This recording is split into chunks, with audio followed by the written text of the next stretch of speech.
नमस्कार दोस्तों। देखिए, आज 23 जुलाई को जो फर्स्ट शिफ्ट के अंदर एग्ज़ाम हुआ है ना, उसके अंदर हम बात करने वाले हैं कौन कौन से क्वेश्चन आए थे और आपका जो पेपर हुआ है ना, इस पेपर का लेवल क्या था।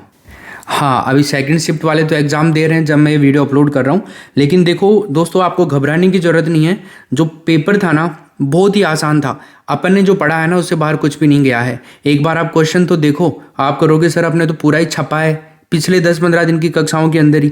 देखो, मैं आपको क्वेश्चन दिखाता हूँ, एक एक प्रश्न। प्रश्न ऐसे आए हैं, मज़ा आ जाएगा आप। सोनार का किला पूछा है। सोनार का किला मैंने बहुत बार करवाया आप लोगों को। कहाँ पे है? जैसलमेर के अंदर है सोनार का किला। ठीक है। उसके बाद में सूर्य नगरी पूछा। कितना आसान सवाल था बताओ।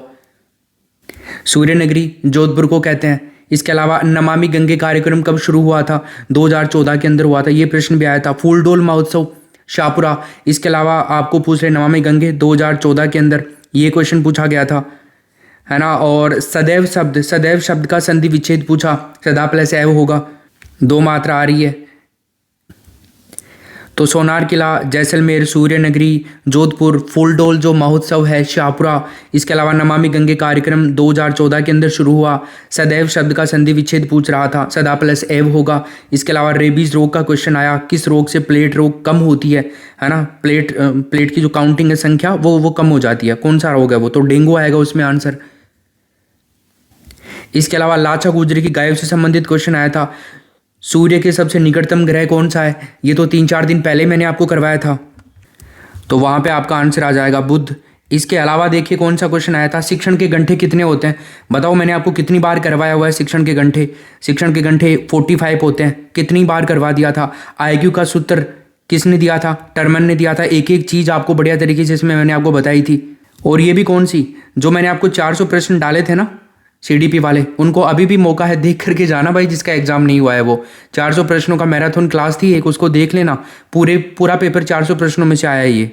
देखो, इसमें झूठ बोलने वाली कोई बात नहीं है। जो क्लास है उसको देख लो, पूरा पेपर मिला लेना। नहीं भी आया ना कोई भी क्वेश्चन तो बता देना भाई ये नहीं आया था इसमें से।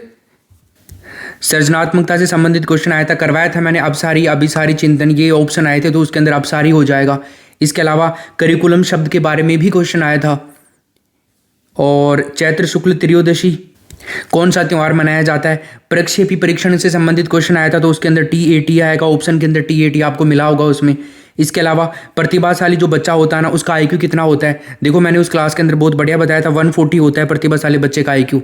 पूरा मैंने आपको वो बताया था कि एवरेज बच्चे जो होते हैं उनका IQ कितना होता है, प्रतिभाशाली का कितना होता है, सब। इसके अलावा ढाक के 3 पात लोकोक्ति, ये ढाक के 3 पात लोकोक्ति भी आई थी, मतलब बहुत लज्जित होना मुहावरा। ये मुहावरा भी आया था, बहुत लज्जित होना, बहुत लज्जित होना। तो ये मुहावरा आया था। वाक्य के अंग कितने होते हैं? वाक्य के 2 अंग होते हैं, बताया था मैंने आपको। अभिव्यक्ति कौशल के बारे में भी क्वेश्चन आया था। अभिव्यक्ति कौशल मतलब बोलना और लिखना। ये तो परसों वाली क्लास में भी करवाया था मैंने आपको। रेबीज का रोगवाहक किसे माना जाता है ना। और प्रतिदर्श प्रतिमान सिद्धांत के बारे में भी क्वेश्चन आया था। थॉमसन, जिसके अंदर आंसर हो सकता है। ठीक है, थॉमसन मिला होगा आपको वहाँ पे ऑप्शन के अंदर। मानसिक आयु का संप्रत्यय किसने दिया था? टर्मन ने, वो मैंने आपको बताया।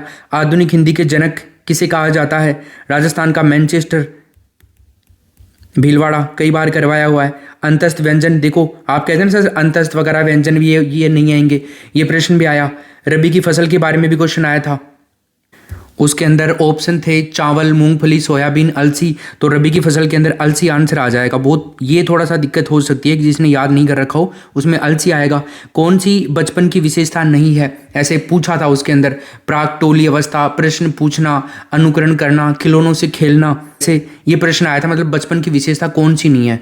तो टोली अवस्था उसके अंदर आ जाएगा बचपन के अंदर। ठीक है। उपलब्धि परीक्षण के पद उसके अंदर पूछा गया था। उपलब्धि परीक्षण के कितने पद होते हैं? देखो दोस्तों, और जैसे रीजनिंग वगैरह में क्वेश्चन आए थे, खैर उनको तो अभी तक के दोस्तों ये अपडेट है। देखो, ये जो भी पेपर आया है ना, अपने पढ़ाए हुए में से कुछ भी बाहर नहीं गया है। और अगर आपने वाकई में मान एजुकेशन से बिल्कुल अच्छे से तैयारी करी है ना, तो आप भाई लोगों बहुत ही अच्छा स्कोर करके आओगे, जिसका भी एग्जाम नहीं हुआ है। और जिनका आज हो गया है वो तो खैर बढ़िया करेंगे ही, जो अपने से जुड़े हुए थे। बाकी और क्वेश्चन जो मेरे पास आएंगे, मैं अलग से और एक वीडियो बना के बाकी क्वेश्चन का भी अपडेट आप लोगों को दे दूंगा। अब इसके अंदर मैंने लगभग सभी प्रश्नों का आंसर की भी बता दिया है आपको, और ये प्रश्न भी बता दिए हैं। इससे आपको लेवल का पता लग जाएगा। बहुत ही ईजी लेवल है ये, बहुत ही आसान लेवल था, मैंने आपको पहले बोल दिया था वीडियो में कि लेवल बहुत आसान आएगा, इस चीज़ की चिंता मत करो, आपको घबराने की कोई ज़रूरत नहीं है। और अपने 5 तारीख से बैच शुरू हो रहे हैं अब रीट मेंस के और सेकंड ग्रेड के, फर्स्ट ग्रेड के, जिसकी भी आप तैयारी करोगे ना, देखो सेकंड ग्रेड और रीट मेंस की तैयारी आपको सबको करनी है, दोनों की एग्जाम की तैयारी जरूर करनी है सभी को, साथ साथ में सिलेबस लगभग 80% सेम है। तो सेकंड ग्रेड पहले लगेगा, रीट बाद में लगेगा मेंस। तो अच्छे से तैयारी करेंगे, 5 तारीख से मान एजुकेशन ऐप पे बैच शुरू हो रहे हैं, तैयारी करेंगे बढ़िया वाली, और आप ज्वाइन कर लीजिएगा एग्जाम दे के आने के बाद में, ठीक है। बाकी अपडेट जल्दी दे देंगे आपको। Thank you. शेयर कर देना अपने दोस्तों के साथ में, इसको लाइक वाइक कर दो।